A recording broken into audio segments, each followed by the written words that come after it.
अस्सलाम वालेकुम वरहमतुल्लाहि वबरकातुहू। आज मैं आपको अल्लाह के ज़िक्र के फ़ज़ाइल बताती हूँ कि अल्हम्दुलिल्लाह पहले तो हमें पता नहीं था, लेकिन जब से सीखा अल्हम्दुलिल्लाह बहुत कुछ पता चला।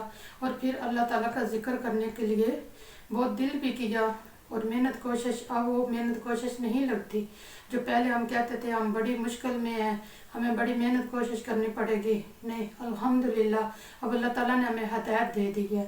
अब तो वैसे ही दिल करता है सोते जागते उठते बैठते, जैसे कि आयतों का तर्जुमा पड़ा है तभी पता चला है कि इसमें हमारे लिए नेकियां ही नेकियां हैं और हमारे अल्लाह की रज़ा है इसमें। पहली बात यह है कि अल्लाह पाक इस आदमी से मोहब्बत करते हैं जो दीन का इल्म हासिल करे और ज़िक्र करे। हदीस कुदसिया का मफ़हूम है कि जब बंदा मुझे अपने दिल में याद करता है तो मैं भी इसको अपने दिल में याद करता हूँ। फिर अल्लाह ताला फरमाते हैं अगर वो मेरा बंदा तन्हाई में मुझे याद करता है तो मैं भी इसको तन्हाई में याद करता हूँ। और फिर अल्लाह ताला फरमाते हैं अगर मेरा बंदा किसी मजलिस में किसी महफिल में मुझे याद करता है तो मैं भी उसको इससे बेहतर मजलिस में महफिल में याद करता हूँ। यानी बेहतर मजलिस और महफिल कौन सी होगी? यानी फरिश्तों की, वो बंदों से बेहतर और बेहतरीन महफिल होती है, यानी फरिश्तों की। फिर अल्लाह ताला फरमाते हैं जो आदमी बिस्तर पर सोते सोते अल्लाह ताला का जिक्र करता है तो वो ज़ाकिरीन में शुमार हो जाता है जब तक वो जाग ना जाए। सुभान अल्लाह। तो ज़ाकिरीन के लिए रेयान दरवाज़ा जन्नत का जो है वो अल्लाह ताला ने स्पेशल ज़ाकिरीन के लिए बनाया हुआ है। अल्लाह ताला से दुआ है कि अल्लाह ताला हम सबको अल्लाह का जिक्र करने वाला और शुक्र करने वाला बना दे। फिर एक सहाबी के कौल के मुताबिक है कि जब कोई अल्लाह समद कहता है जन्नत के दरवाजे खुल जाते हैं, और फिर अल्लाह अकबर कोई कहता है तो उसका स्वाब जो है वो ज़मीन और आसमान का खला भर देता है। फिर जो सुभान अल्लाह कहता है तो सुभान अल्लाह कहने का भी स्वाब इसी तरह है कि अल्लाह ताला के सिवा उसका कोई नहीं जानता कि एक बार सुभान अल्लाह कहने का अजर स्वाब कितना है। फिर अल्लाह ताला फरमाते हैं कि आना मा अब्दी माजा करानी, यानी हदीस का मफ़हूम है कि जब तक बंदा मुझे याद करता है मैं इसके साथ होता हूँ। हज़रत मुआज़ बिन जबल रज़ियल्लाहु तआला अन्हा फरमाते हैं कि ज़िक्र के अलावा कोई ऐसा अमल नहीं जो अल्लाह के अज़ाब से ज़्यादा हमें बचा सके।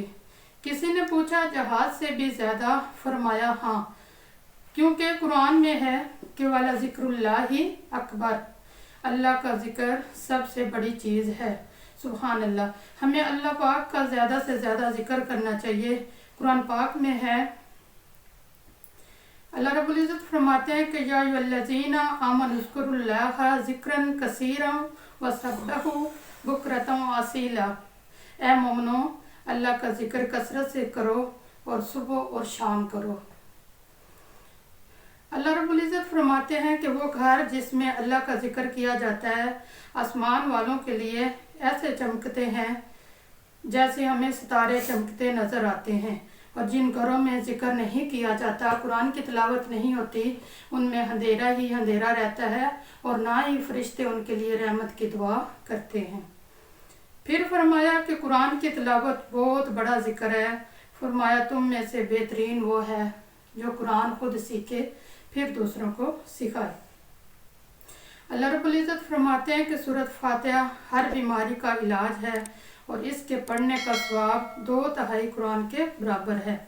जैसा हर चीज़ का दिल होता है, अल्लाह रब्बुल इज़्ज़त फरमाते हैं कि जैसे हर चीज़ का दिल होता है, सूरह यासीन कुरान का दिल है, इसके पढ़ने का सवाब 10 कुरान के बराबर है।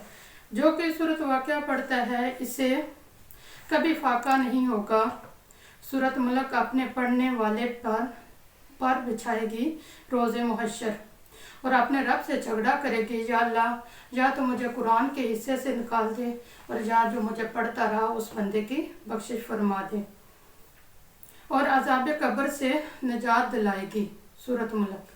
सूरत अखलास की तिलावत 3 दफ़ा करने का सवाब पूरे एक कुरान के पढ़ने के बराबर है। जो कि इसको 1 दफ़ा पढ़ता है जन्नत में इसके लिए एक महल बनता है। یعنی سورۃ اخلاص کو پڑھنے سے جنت میں ایک محل بن جاتا ہے۔ جو 2 دفعہ پڑھتا ہے 2 محل جنت میں بنتے ہیں، اور جتنی دفعہ وہ پڑھے گا اس کے محل بنتے جائیں گے، اور پھر ان محل کا جو دروازہ ہوگا اتنا خوبصورت ہوگا کہ سورۃ اخلاص پڑھنے والے کے لیے سورۃ اخلاص پڑھنے والے کے لیے جب وہ جنت کے دروازے دکھائے جائیں گے، وہ 40 سال تک اس دروازے کو دیکھتا رہے گا۔ تو اللہ تعالیٰ سے دعا ہے کہ اللہ تعالیٰ میں ایسے عمل کرنے کی توفیق عطا فرمائے۔ وآخر دعواہم ان الحمد للہ رب العالمین۔